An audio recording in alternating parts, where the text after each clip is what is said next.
కేంద్ర ప్రభుత్వం వక్ఫ్ 2025 సవరణ చట్టం నిర్ణయాన్ని వెనక్కి తీసుకోవాలని కోరుతూ మైనారిటీస్ యునైటెడ్ ఫ్రంట్ ఆధ్వర్యంలో గాజువాకలో శాంతి ర్యాలీ నిర్వహించారు. కేంద్ర ప్రభుత్వ నిర్ణయాన్ని వ్యతిరేకిస్తూ కొత్త గాజువాక నుంచి చినగంట్యాడ వరకు జరిగిన ర్యాలీలో చిన్నారులు, మహిళలు పాల్గొన్నారు. బ్రిటిష్ పాలనకి ముందే ఈ దేశంలో ముస్లింల అధీనంలో భూములు ఉన్నాయని ముస్లిం పెద్దలు అన్నారు. ఇప్పటికే సుప్రీంకోర్టులో వక్ఫ్ 2025 సవరణ చట్టానికి వ్యతిరేకంగా అనేక పిటిషన్లు దాఖలయ్యాయని పేర్కొన్నారు.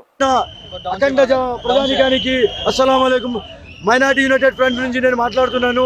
ఈరోజు ర్యాలీ జరిగింది. 225 వక్ఫ్ సవరణ చట్టాన్ని తీసుకుని వచ్చిన దానికి వ్యతిరేకంగా మేము ఈ నిరసన ప్రదర్శన చేశాము. ఈ నిరసన ప్రదర్శనలో వచ్చిన మహిళలకి, ప్రజా సంఘాలకి, 55 మసీదులకి, మసీదు పెద్దలకి,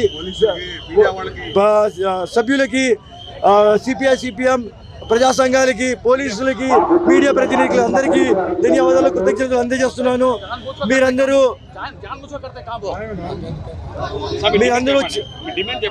సార్, మా డిమాండ్ ఏంటంటే ఇప్పుడు రాజ్యాంగంలో చేసిన సవరణలు ఆర్టికల్ 14, 15, 26, 25కి వ్యతిరేకంగా ఉన్నాయండి.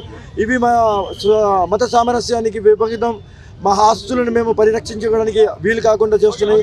వీటిని రక్షించడానికి మేము ఈ ర్యాలీ చేసామండి. ఈ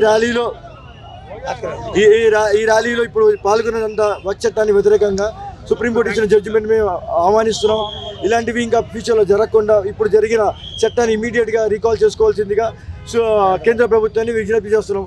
ఇలా జరగకపోతే ఇలాంటి ర్యాలీలు ఇంకా భారతదేశంలో చాలా జరుగుతాయి అని మనం హెచ్చరిస్తున్నాం.